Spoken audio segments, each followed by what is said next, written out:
Hey everybody, welcome back to the War Room. So this is turn 2 of Axis and Allies, the anniversary edition. So I had to write down some notes here. This is why you have to have a notebook when you play these games.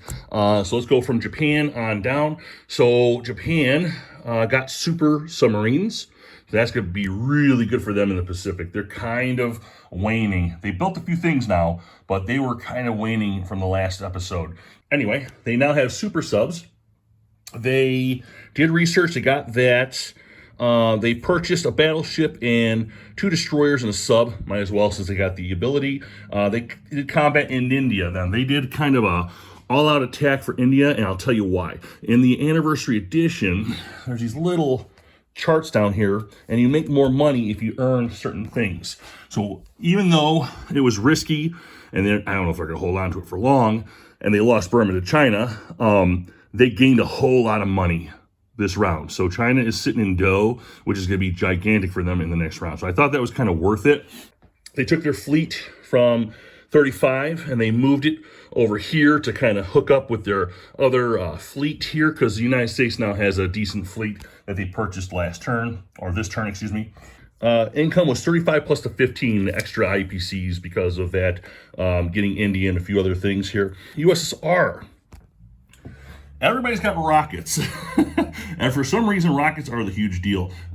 Germany, USSR, and Italy. And they all failed on all of their rocket shots at each other. Karelia is in German control. So between Karelia and Russia, they've been firing back and forth with rockets, although it's been unsuccessful. So it hasn't really been proving its worth. Russia got 4 infantry and 3... What else did they get? Oh, artillery. They won in Belarusia. Now, Belarusia, it's only 1 point. The worth behind that, the reasoning, is that it is the doorway to Karelia. If they're going to take that back, they need a doorway. And I think that was the proper thing to do. When you play Russia, I never buy naval units. So you're never going to see transports. So... Russia and Ukraine, UK are probably going to do a Norway attack, or at least do a crush up there. So I needed a doorway, and so now I have it.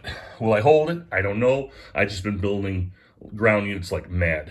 So we got that. Germany, again, they got rockets. They bought bombers, fighters, and tanks. 4 tanks.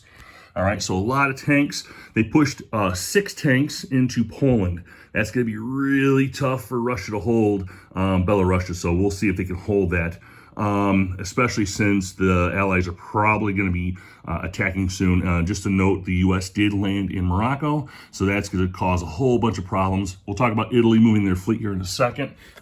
Germany just did the 1 attack. They saved their money and built just a bunch more tanks and bombers, as you can see over there.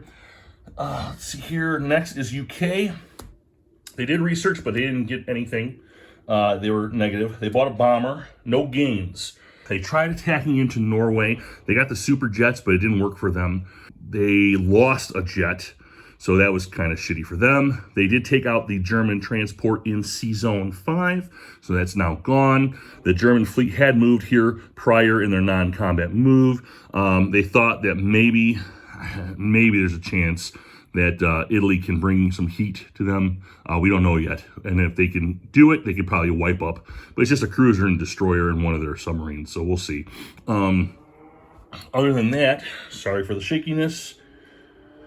UK, no gain. Italy. So Italy. So they were where the Americans are now with their battleship. They saw that fleet coming. They didn't want nothing to do with it. So they backed out and they killed the destroyer. The UK destroyer moved from Sea Zone 15 to 14, took out the Italian transport to stop that nonsense. And it worked, but the Italians came and took out the destroyer. I think that was a good exchange. Getting rid of a transport, I think, is more important, since that's the only support that UK has down there right now.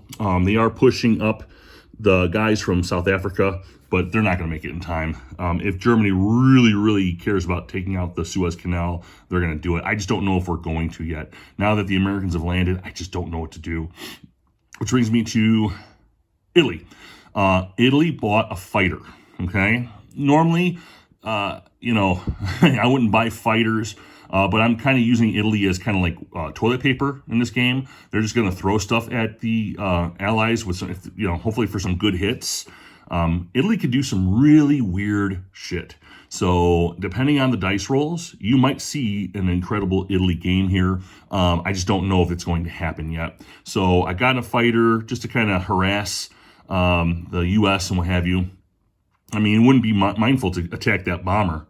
That's a lot of IPCs sitting there. So who knows? We'll see what happens.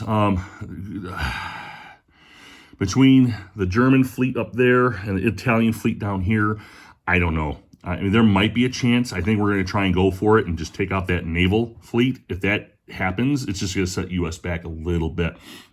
Finally, the U.S. Obviously, they landed in Morocco. That's all they did. They bombed. They tried to bomb Berlin. They didn't get hurt, but they did. They missed. So, let's see. Oh, and in the Pacific, they built up their fleet again. Pretty significant fleet. They basically moved all their guys from 53 up to the West Coast. They've now rebuilt up their fleet, and they are in a pretty serious good position.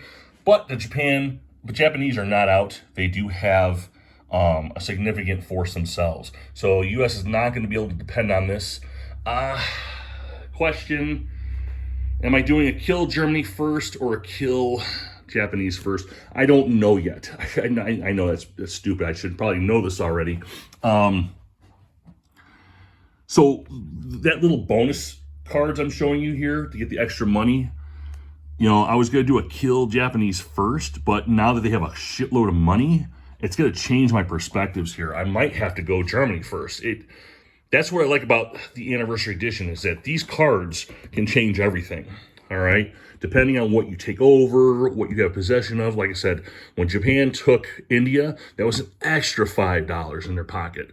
5 IPCs, if you're a good, even just a semi-good Axis and Allies player, IPCs are everything. That's life. So Japan now has a little bit of life in them. I just don't know if they're going to be able to serve. I don't know if the U.S. can serve any purpose in doing anything in the Pacific right now. We'll see. That's it. That's all I got for now. That's turn 2. Look for episode 3 for turn 3. I'll talk to you guys later.